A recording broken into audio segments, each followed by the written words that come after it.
Here's today's Obscure Jurassic Fact. Jurassic World Dominion was marketed as the final chapter in the classic Jurassic era, bringing the main story of Grant, Ellie and Malcolm to a close, along with the conclusion to Dodson as a character. But it wasn't just the characters that were brought back. Yes, even locations and props were discussed or shown that tie back to all 5 of the previous Jurassic movies. For one example, did you know the film contained an infamous prop from Jurassic Park 3?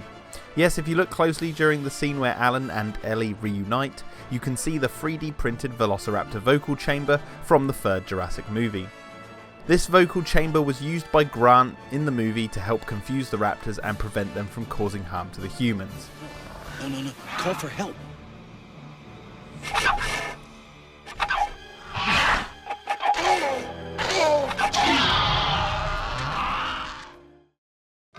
Here's today's Obscure Jurassic Fact.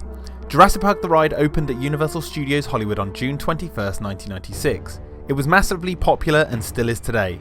But did you know this ride also came with a video game of its very own? Yes, Jurassic Park the Ride Online Adventure was a point-and-click game you could play through Internet Explorer on old Windows systems.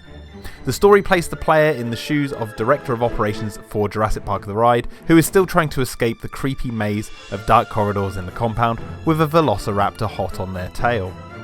The mighty Tyrannosaurus Rex could also be found within the Jurassic Park water complex and would be used to eventually kill the raptor as the player makes their escape.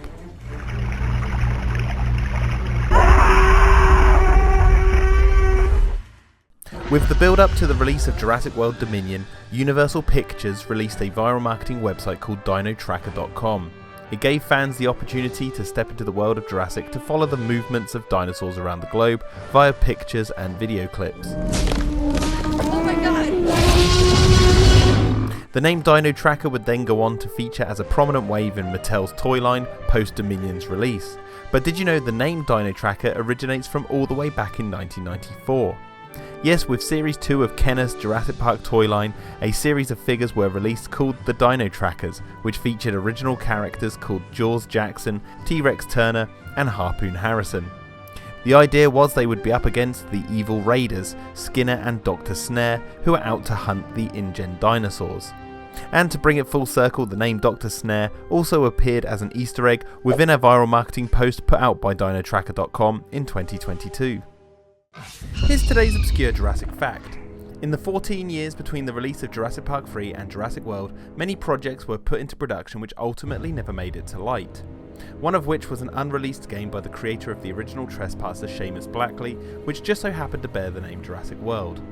It was going to feature Billy Brennan from Jurassic Park 3 as the main protagonist, who ventures to Site B with a military group and ends up befriending a pack of raptors, eventually becoming the alpha of his very own raptor squad, much like we'd see with Owen in Jurassic World. But not only that, the game would also allow the player to learn about and utilise other animals on the island, even befriending the Tyrannosaurs to help you in defeating the evil humans. A pitch trailer for the game was also leaked ahead of the movie Jurassic World, which convinced fans everywhere this was the trailer for the films themselves, when it was in fact for this unreleased game.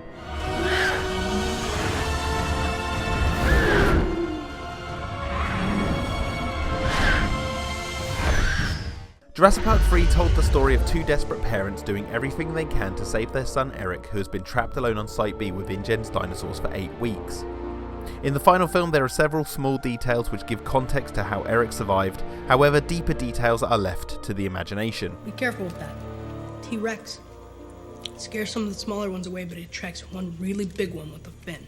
But did you know, in the same year Jurassic Park 3 came out, a book was released called Jurassic Park Adventures Survivor, which was a first-person recount of Eric's time on the island, going into a lot more detail about his thoughts whilst trapped there, how the island became his second home, his adventures befriending a baby iguanodon, surviving raptor attacks, and how he discovered T-Rex P as a good repellent against the smaller carnivorous dinosaurs. This book was the first in a trilogy, but is the only one which is told in the first person. The follow-up books Prey and Flyers continue the adventure post-Jurassic Park 3, but we'll save those for a future video. Jurassic Park 3 ended with 3 Pteranodons escaping Isla Sorna and flying off into the sunset. For over a decade, fans wondered what exactly happened to these animals, given how dangerous they were as seen in the 3rd installment of the franchise.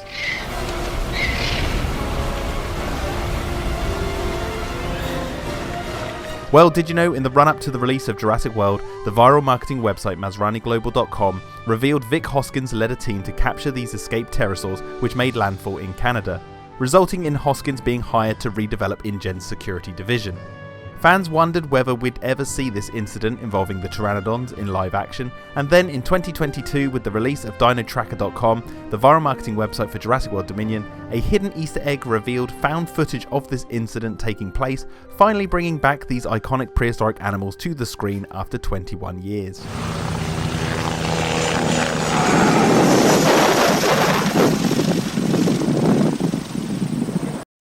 Here's today's obscure Jurassic fact. In Jurassic World Fallen Kingdom, Henry Wu was seen working in secret within the labs underneath Lockwood Manor, trying to perfect his masterpiece, the Endoraptor. In terms of character development, there wasn't much to him aside from expressing a passion for creating genetic art and his concern that others would copy his work. But did you know, if you look closely, there is another detail which most people have overlooked. Yes, if you read the news ticker carefully at the beginning of the movie, you can see a small bit of text beginning to emerge which reads, "Former InGen scientist Dr. Henry Wu, S", which is then cut off. Later in the movie, the character is addressed as Mr. Henry Wu, not Doctor. What man? Him. Designed by Mr. Henry Wu. Which alludes to the fact he was stripped of his Doctor title as punishment for his involvement with the fall of Jurassic World. Here's an obscure Jurassic fact. The Lost World Jurassic Park famously ends with the characters escaping from the island after being attacked by velociraptors within the worker village on Site B, followed by the San Diego incident involving the escaped Tyrannosaurus. However, did you know in an earlier draft of the script by David Coep, the ending was going to be very different? Yes, in this particular draft, the raptor attack in the worker village was closer to what we'd see in the final film, but this time included a moment where Kelly Malcolm falls through a weakened roof into a Pteranodon nest. She would eventually be rescued by her father, who pulls her up onto a ladder into a rescue helicopter, followed by two angry Pteranodons which would then grab onto the chopper and drag it away from their nest. Concept art for this scene depicts the moment where the Pteranodons deal with the pesky helicopter, and some even shows the rescue teams running across the village rooftops, with one member falling through the roof, exactly like Kelly does in the script. Here's today's obscure Jurassic fact. Jurassic World brought many classic Jurassic Park visuals back to the big screen after 20 years of absence. One of which was the beloved character Mr. DNA, who appeared within the Innovation Center on a holographic monitor describing the ingredients of DNA. Things and everything that ever lived. Hey, don't wander off, alright? Mom's not paying me for babysitting. Mr. DNA was one of the most iconic characters to come out of the first film, voiced by the late Greg Burson. But did you know the voice behind him in the scene from Jurassic World was none other than director Colin Trevorrow himself? Yes, this detail is revealed during the end credits of the film and is one that is often overlooked. In my opinion, he did a stellar job, sounding exactly like the original, which may be down to some clever digital manipulation, but man, I'd still love to see Trevorrow's performance in action. Here's today's obscure Jurassic fact. Jurassic Park's Tyrannosaurus Rex is one of the most, if not the most iconic dinosaur ever put to screen. The species has appeared in every movie and TV show to date and is likely the one dinosaur to have the most toys made for it when it comes to the Jurassic merchandise. But did you know this dinosaur is so iconic that it's appeared as a cameo in other movies? Yes, the T-Rex appeared in the 1995 film The Indian in the Cupboard, which sees a boy put toys in a magic cupboard that brings them to life. In this clip we see the Tyrannosaurus taking on the dreaded Darth Vader. It's also appeared in the 2018 film Ready Player One as an enemy racers come face to face with during the first challenge to find a hidden key.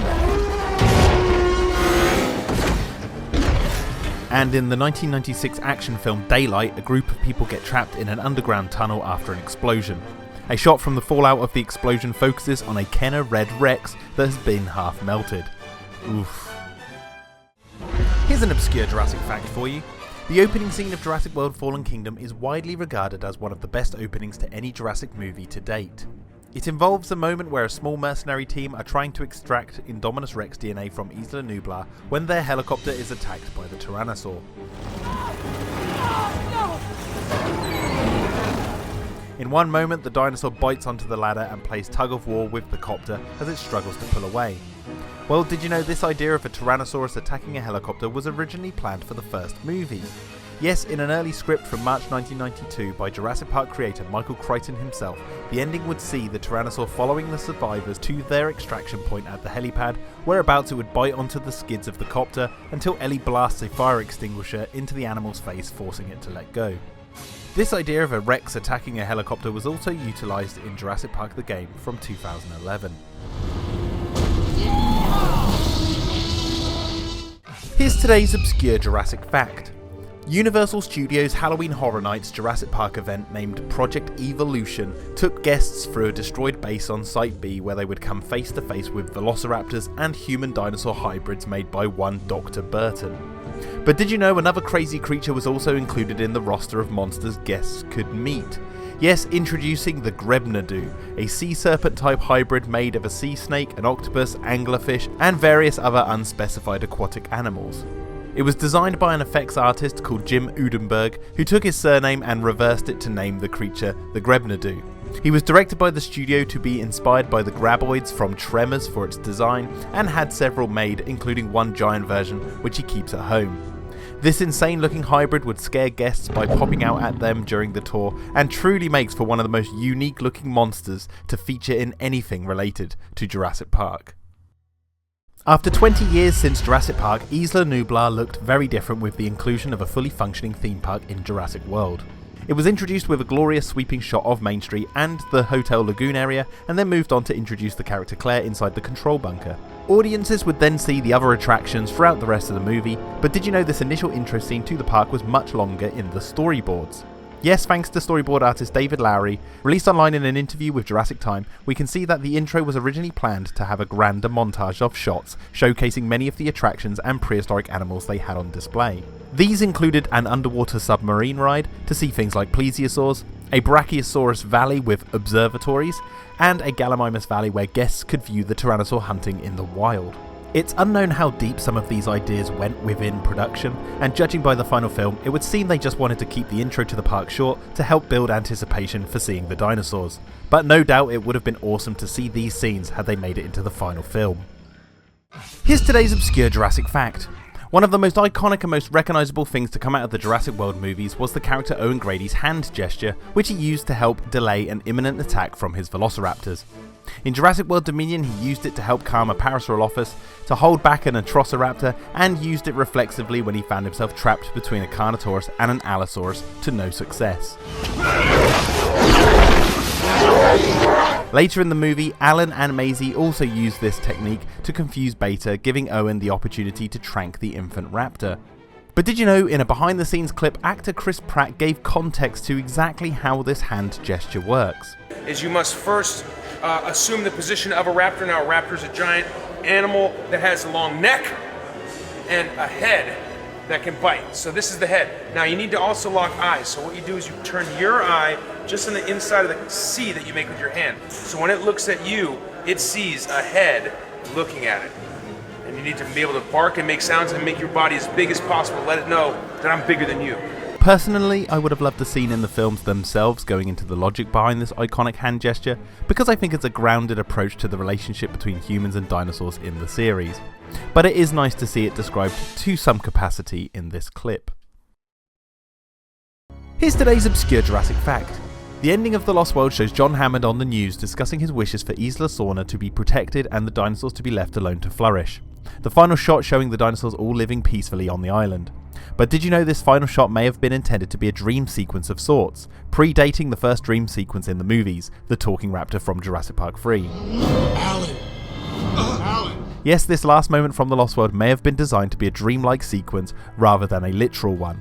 Within the junior novelisation, which is written based off old scripts, we can see it reads, Kelly pictured the island, Stegosaurus grazing, Compy's jumping, Rex is roaring, and she smiled once more.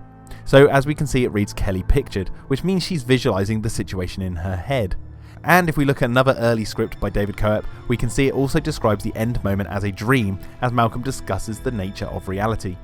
A different version of the film for sure, but still dealing with a dreamlike sequence for its finale. The final shooting script omits the word dream, but instead describes Kelly slipping under a blanket to curl up next to her father, which is also in the comic book version of the movie, going further to show Kelly actually falling asleep as the scene changes to show the dinosaurs living in peace. So it appears this last shot was once intended to be a dream, but in the final film it's left up to interpretation. In Jurassic Park, during the iconic dinner debate scene, we can see many slides being projected on the walls behind the characters. These slides present upcoming attractions and images of tropical locations, even suggesting an expansion of a new park in the future called Jurassic Park Europe. One slide shows concept art for a ride called the Jungle River Cruise, where guests would be able to travel down a river to see dinosaurs up close. But did you know this was actually concept art for Jurassic Park The Ride, which was in early development at the time of Jurassic Park's filming? Yes, even though it didn't open until 1996, Jurassic Park The Ride had an extensive production which aided the world building of the film itself by providing concept art which would suggest a future attraction at Hammond's fictional park. It even came with a voiceover by John Hammond, which advertises that their more adventurous guests could opt for the Jungle River Cruise, which is how we know its name. More adventurous guests, of course, can opt for our Jungle River Cruise or Obviously, due to the park being abandoned after the dinosaurs escaped their paddocks, this ride never opened. But at Jurassic World, they had the Cretaceous Cruise, which built upon this concept. Here's today's obscure Jurassic fact. One of the biggest complaints about Jurassic Park 3 by fans is the anticlimactic ending. However, did you know during pre-production the ending was going to be very different?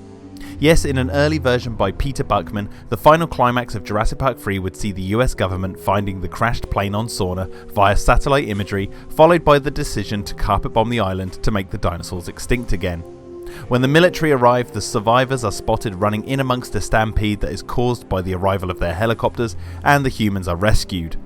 A character called Colonel Peters wishes to finish the job, but Grant refuses to leave the island and is last seen disappearing into the jungles to remain with the dinosaurs. A pretty wacky development for Grant, but the idea of his character living on Sorna to study the dinosaurs was repurposed for the book Jurassic Park Adventures Prey, which sees Grant living within a research station on Site B where he conducts research with a bunch of other scientists. Here's today's obscure Jurassic fact. In Jurassic Park, there is a brief line of dialogue between John Hammond and Donald Gennaro where Hammond explains what safety protocols are in place at his park. One of the things mentioned is a motion sensor tracking system, which is an idea taken straight from the original novel. The fence are in place. And the concrete modes, and the motion sensor tracking systems. Donald, dear boy, relax. However, did you know these motion trackers are actually seen within the film itself, if you're looking closely enough? Yes, if you pause the film at just the right moments, you'll spot this tall structure with red wings flaring out on top. This is the motion tracking system Hammond mentions.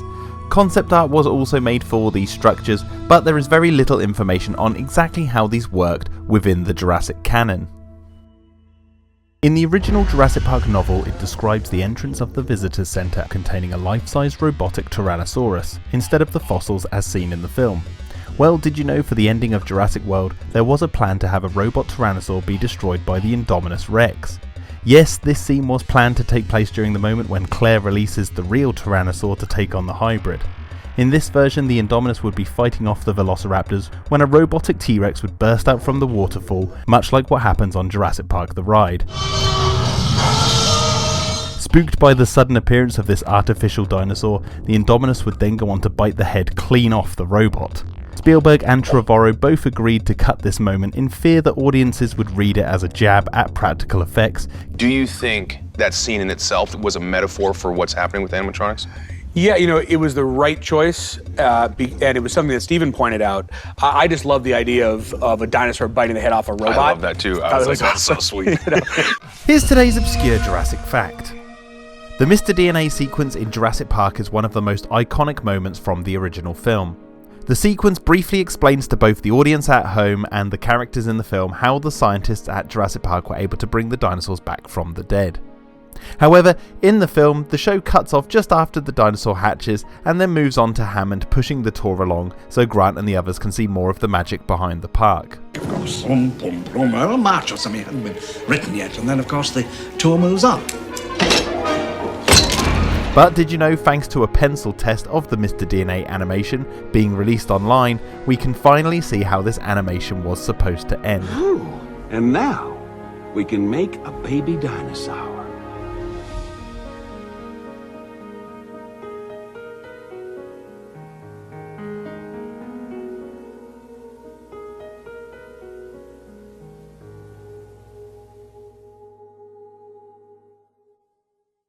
Jurassic World Dominion was the end of the classic Jurassic era. It wrapped up the characters who first appeared in Jurassic Park whilst also closing the trilogy for the new cast, setting the stage for future stories with new characters. To enhance this, the film utilised cameos from characters that appeared across all 3 Jurassic World movies. One character fans were hoping to see return was Lowery, the control room operator who became a fan favourite from Jurassic World. But unfortunately, in the final cut of the movie, he only appeared in a photo. Well, did you know he was set to be in the movie in a much more prominent role during the scene when Claire and Owen seek help from a friend within the CIA after Maisie and Beta are kidnapped? Yes, the role Franklin plays in this scene was originally set to be Lowery. Concept art for this scene depicts how it might have looked with his character in the role. However, due to a conflict of schedules and the video causing global issues for everyone, his character was swapped out for Franklin.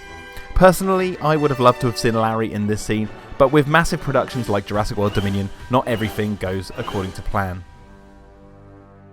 Here's today's Obscure Jurassic Fact. In 2023, a cinematic trailer was released for an upcoming video game called Jurassic Park Survival, which got fans very excited to play as someone trapped on the islands with InGen's ferocious dinosaurs. But did you know another game also called Jurassic Park Survival was almost released back in 2001 on the PlayStation 2? Yes, this game would see players take control of a character called David Espinosa, or David Vaughan according to some magazine articles, who is a member of a distinguished scientific research team, which falls under attack from a terrorist organisation who are out to steal dinosaur DNA. Players would fight for survival across many environments as they come face to face with the mighty Tyrannosaurus, the dreaded Velociraptors, and the colossal Spinosaurus. A trailer for the game was posted online, which is such a tease because this game looks like something I would have killed to play back in the day. Heck, I'd love to even play it now. Here's today's Obscure Jurassic Fact. One of the new species of dinosaurs introduced in Jurassic World Dominion was the Microceratus, which is also revealed to be one of the earliest dinosaurs cloned by the company InGen, as it's seen alive in 1986, the year the first dinosaurs were cloned. However, as many fans know, back in 2015, the Microceratus was established on the viral marketing websites for Jurassic World as being active on Isla Nublar during the events of that movie.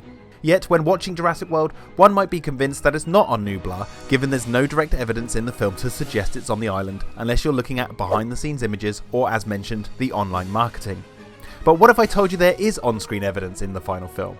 Yes, during the scene when Zach and Gray are told to wait in the back of the veterinary truck by Claire, she opens the doors to reveal 2 orange and white boxes of medical supplies. If you pause the film at this moment and increase the brightness, you can read a label on the right hand box which reads Microceratops, the original name given to the Microceratus in 1953. And also the name can be seen on a t-shirt during the Indominus Rex attack.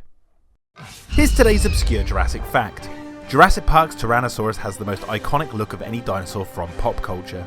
However, like all movie monsters or fictional animals, this dinosaur went through many design changes before the filmmakers settled on the one most recognised today.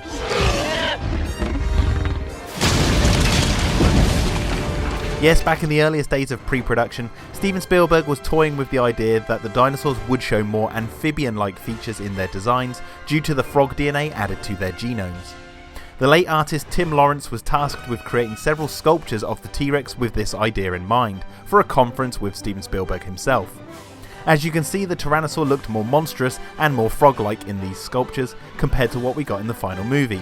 Another design which was floated around at the time included a green striped T-Rex with spikes running down its spine, which appeared in several pieces of key concept art. Now, it's not been confirmed anywhere, but I wouldn't be surprised if this green striped T-Rex didn't serve as inspiration for the Giganotosaurus from Jurassic World Dominion. Jurassic World Fallen Kingdom brought to screen some truly classic horror imagery. However, did you know one scene is directly inspired by a film which scared the director of Fallen Kingdom as a child? Yes, the scene where the Endoraptor crawls down from the roof of the mansion and enters Maisie's bedroom upside down is heavily inspired by the 1979 film Dracula starring Frank Langella. When I was a kid, one scene that provoked nightmares for months was Frank Langella playing Dracula, crawling down and sneaking in through the window, upside down. From the moment I read that on the script, the Indoraptor is sneaking in through Maisie's window, I thought it was the same idea and I wanted to bring back that fear that I had. But this wasn't the only link to Dracula in Fallen Kingdom. A couple of other details are the rooftop the Endoraptor climbs across, which resembles a large coffin with a cross at one end, and the way the Endoraptor dies by being staked through the heart with the horns of a fossil.